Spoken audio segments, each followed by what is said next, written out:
સુંદર સવારને માટે પ્રભુનો આભાર માનીએ. આજના દૈનિક વચનમાં આપ સર્વનું હાર્દિક સ્વાગત છે. હું આશા રાખું છું તમે તંદુરસ્ત અને મજામાં હશો. આજે સવારે ફરી એકવાર પરમેશ્વર તેના જીવંત વચન દ્વારા આપણી સાથે વાત કરવા માંગે છે. આજે સવારના સમયે બાઇબલની એક બહુ સામાન્ય સજાપણાની ઘટના છે. જે ઘણી બધી વાર તમે ઘણા બધા પ્રચારકોને મળીને સાંભળી હશે, પણ એના વિશે હું તમને ફરી એકવાર જણાવવા માંગુ છું.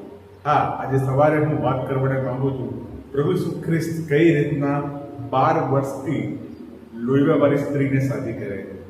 આજે ફરી એકવાર આપણે તેના વિશે જોઈશું અને આપણે જોઈશું કે પ્રભુ આ વચન દ્વારા આપણી રજૂઆત કરવા માંગે છે. વધારે સમય નથી લેતો. અહીંયા બાઇબલમાં લખવામાં આવ્યું છે કે પ્રભુ ઈસુ ખ્રિસ્ત તો એક અધિકારી હતા, યાયદ હતા. એની દીકરી જે માંદી હતી એને સગા કરવાને, એને પ્રાર્થના કરવાને જઈ રહ્યા હતા. અને જ્યારે રસ્તામાં જાય છે એ અધિકારીની દીકરીને પ્રાર્થના કરવાને માટે, સદી કરવાને માટે, એને ઓલરેડી મૃત્યુ પામતી હોય છે, ત્યારે રસ્તામાં ઓન ધ વે બીજો એક ચમત્કાર થાય છે. પ્રભુ ઈસુ ખ્રિસ્તની પાસે આ સ્ત્રી આવતી નથી, અથવા એમનો કોઈ ઇન્ટેન્શન નથી, એમનો કોઈ ઈરાદો નથી આ સ્ત્રીને સાજો કરવાનો, કેમ કે ઈસુને પણ ખબર નથી આ સ્ત્રીની પાછળ આવી રહી.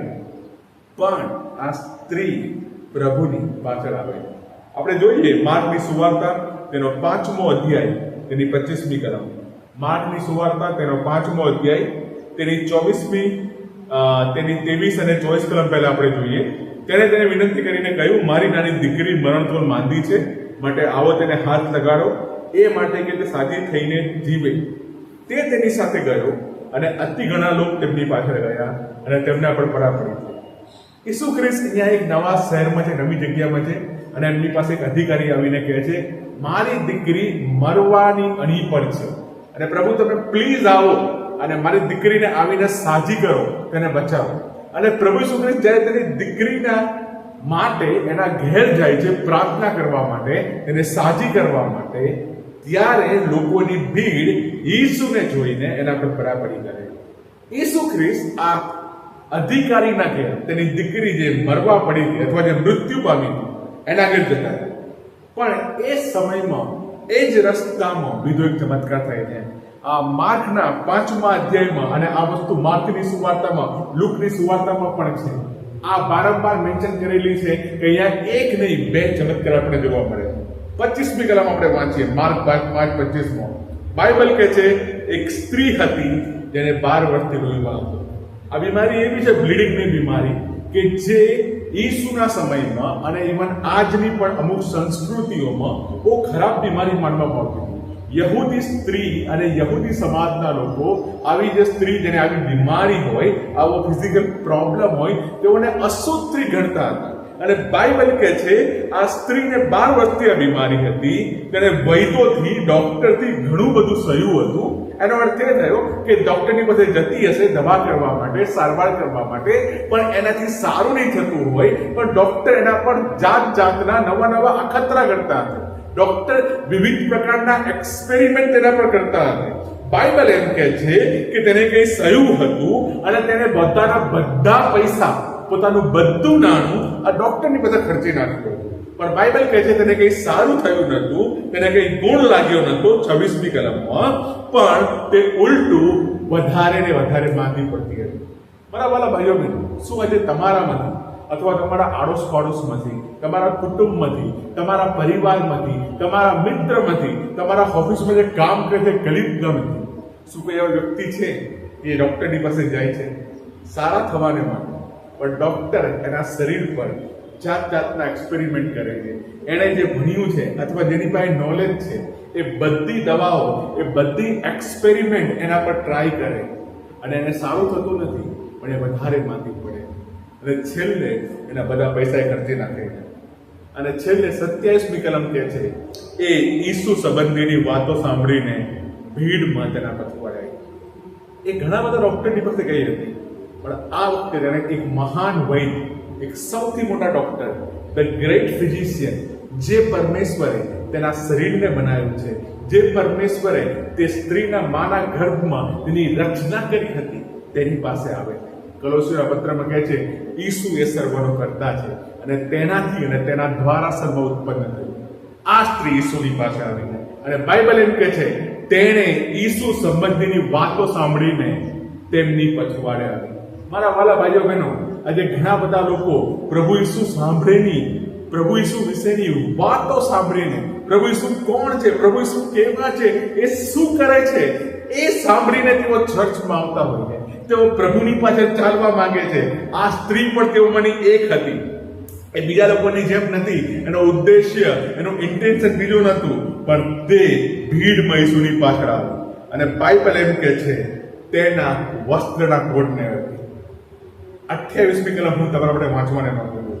28મી કલમમાં લખવામાં આવ્યું છે માર્ક 5:28 કેમ કે તેને ધાર્યું, હું માત્ર તેમના વસ્ત્રને અડકું તો હું સાજી થઈશ. માર્ક 5:28 એમ લખવામાં આવ્યું છે કેમ કે એ સ્ત્રીએ ધાર્યું, હું તેના વસ્ત્રની કોડને અડકું તો હું સાજી થઈશ. માર્થીનો સુવાર્તા 9મો અધ્યાય એની 21મી કલમમાં આ લખવામાં આવ્યું છે કે એ સ્ત્રીએ મનમાં ધાર્યું કે હું તેના વસ્ત્રની લુગડાની કોડને અડકું તો હું સાજી જઈશ. મારા વાલા ભાઈઓ બહેનો, बाइबल एम कहते हैं उसने अपने मन में सोच लिया. इंग्लिश में लिखવામાં આવ્યું છે she said within herself. उसने अपने मन में बात किया, उसने अपने मन में सोचा. આજે સવારના સમયે હું તમને પૂછવાને માંગુ છું, તમે ઈસુની પાછળ ચાલો છો, તમે ચર્ચમાં આવો છો, તમે પ્રાર્થના કરો છો, તમે અલગ અલગ સંગતિમાં જાઓ છો, પણ તમે એની સાથે તમે તમારા મનમાં શું ધારો છો? આ સ્ત્રીની પાસે ભૂતકાળના ઘણા બધા બનાવો હતા. એ જે કંઈ વૈદ્યની પાસે ગયા હતા, એની પાસે અત્યારે કોઈ સારો અનુભવ નહીં થયો હોય, પણ ખરાબ અનુભવ થયો હશે. એની પાસે ઘણી બધી એવી નિષ્ફળતાઓ હતી અને એને કદાચ એવું પણ હશે કે એને કોઈ વ્યક્તિ પર વિશ્વાસ નહીં. પણ હવે ફરી એકવાર તે જીવતા જાગતા પરમેશ્વરની પાસે આવે છે અને તે તેના મનમાં ધારે છે. ઈસુ વિશે તેને સાંભળ્યું હશે કે પ્રભુ ઈસુ ખ્રિસ્તની પાસે લોકો આવે છે અને લોકો એને ઈસુ તેને કહે છે હું તારા માટે શું કરું, અને તેઓ ઈસુને કહે છે પોતાની બીમારી અને તેઓ સાજા થાય છે. એને ઈસુ વિશે સાંભળ્યું હશે કે ઈસુ લોકોના માથા પર હાથ મૂકે છે અને તેઓ સાજા થાય છે. પણ આ સ્ત્રી મનમાં કંઈ ધારે છે, એ ઈસુ તેના પર હાથ મૂકે છે એવું ધારતા નથી, કેમ કે એ સમયમાં યહૂદી સ્ત્રીઓ હતી, એ લોકો કોઈ રાબ્બી કે ગુરુને મળી ના શકે. આવા પ્રકારની પ્રોબ્લેમ વાળી સ્ત્રીઓ. પણ આ સ્ત્રી એના મનમાં એક વસ્તુ ધારે છે, હું ખાલી મારે ઈસુને મળવું નથી, હું એટલી લાયક નથી, હું એટલી યોગ્ય નથી, હું અનક્લીન વુમન છું, હું અશુદ્ધ છું, હું તેને સ્પર્શ કરી શકતી નથી, હું તેમને બોલાવી શકતી નથી, પણ હું એક કામ કરી શકું છું, હું તેમના વસ્ત્રની કોડને અડકું. I will touch the garment of his. તો હું તેના વસ્ત્રની કોડને અડકું તો હું તરત સાજી થઈ જઈશ. એના મનમાં એમ ના ધાર્યું, ઈસુ વિશેની તેને ખોટી ધારણા બનાવી, એણે એના મનમાં ઈસુ વિશેની ખોટી સોચ ના બનાવી, પણ એણે એના મનમાં ધાર્યું, વિશ્વાસથી ધાર્યું કે હું જો તેના વસ્ત્રની કોડને અડકું તો હું સાજી થઈશ. આજે ઘણા બધા લોકો પ્રભુની પાછળ ચાલે છે, પણ તેઓ રાઈટ મેન્ટાલિટી સાથે, સાચી વિચારસરણી સાથે, રાઈટ થોટ સાથે, સાચા ઇન્ટેન્શનની સાથે પ્રભુની પાછળ ચાલતા નથી. એ સ્ત્રી કોઈને મળવા માંગતી નથી, ઇનફેક્ટ ઈશ્વરને પણ મળવાને માંગતી નથી, પણ તે તેના મનમાં જાણે છે ફક્ત હું પ્રભુ ઈસુ તે પ્રભુ છે, તે મારા પિતા છે, તે સાજા કરનાર પરમેશ્વર છે, હું તેના જબ્બાની વસ્ત્રની કોડને અડકું સારી છે.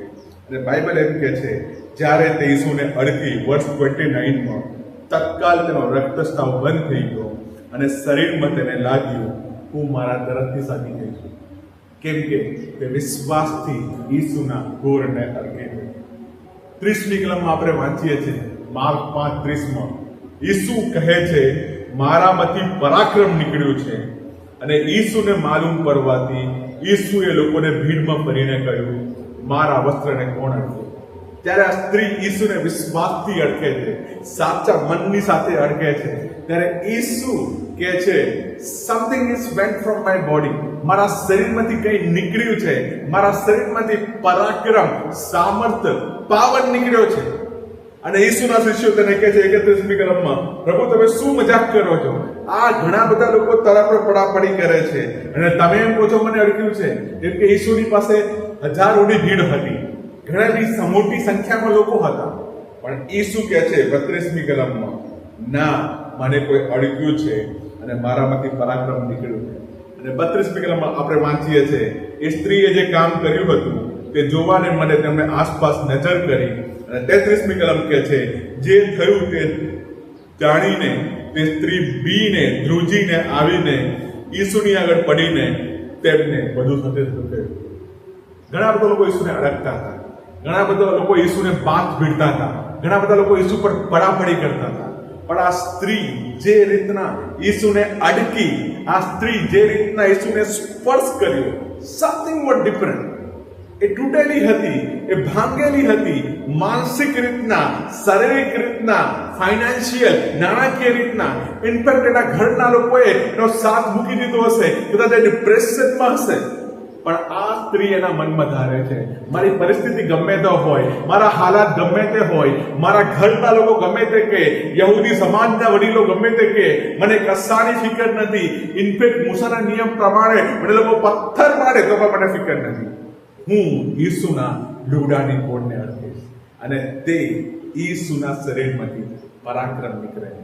બીજા ઘણા બધા લોકો અડતા હતા, ઈસુ ઉપર પડાપડી કરતા હતા, ઇનફેક્ટ ઈસુને ચગડી નાખતા હતા, પણ ત્યારે ઈસુમાંથી પરાક્રમ ન નીકળ્યું. પણ આ સ્ત્રીએ ઈસુને અલગ રીતના અડકી અને તેના પછી પરાક્રમ નીકળ્યું. મારા વાલા ભાઈઓ બહેનો, મને ખબર નથી આજે સવારના સમયે તમારી પરિસ્થિતિ શું છે, તમારા હાલાત શું છે, પણ તમે જે કોઈ હાલાતમાં હો, તમે સાયલેન્ટલી, કોઈને ખબર નથી, પણ તમે ઈસુની પાછળ ચાલશો અને ઈસુને તમારા મનમાં ધારશો. જો પરમેશ્વર આવું કરે, જો પરમેશ્વર મારા ઘરની પરિસ્થિતિ બદલે, જો પ્રભુ મને સાજા કરે, જો પ્રભુ મને આશીર્વાદ આપે, જો પ્રભુ મારા જીવનમાં આમ કરે, જો પ્રભુ મારી જીવનના હાલાતોને બદલે, એ પરમેશ્વર એ કરવાને તૈયાર છે. એ પરમેશ્વર એ કરવાને તૈયાર છે. બાઇબલ કહે છે, ઈસુ તેને કહે છે 34મી કલમમાં, દીકરી તારા વિશ્વાસે તને બચાવી છે, શાંતિથી તા અને તારા દર્દથી સાજી થા. તારા વિશ્વાસે તને બચાવી છે. ના નહીં કે ઈસુના જબ્બાની કોરે તને બચાવી છે, નહીં મારા જબ્બાની અંદર પરાક્રમ છે, પણ તારા વિશ્વાસે તને બચાવી છે, શાંતિથી જા અને તારા દર્દથી સાજી થા. તે હજી સુધી કમ્પ્લીટલી સારી થઈ નથી, એના શરીરમાં હજુ પણ કઈ બીમારીઓ હશે, પણ પ્રભુ કહે છે તને બચાવી છે, શાંતિથી જા અને તારા દર્દથી સાજી થા. હર હીલિંગ વોઝ ઇન પ્રોસેસ. એનું સાજાપણું પ્રક્રિયામાં હતું.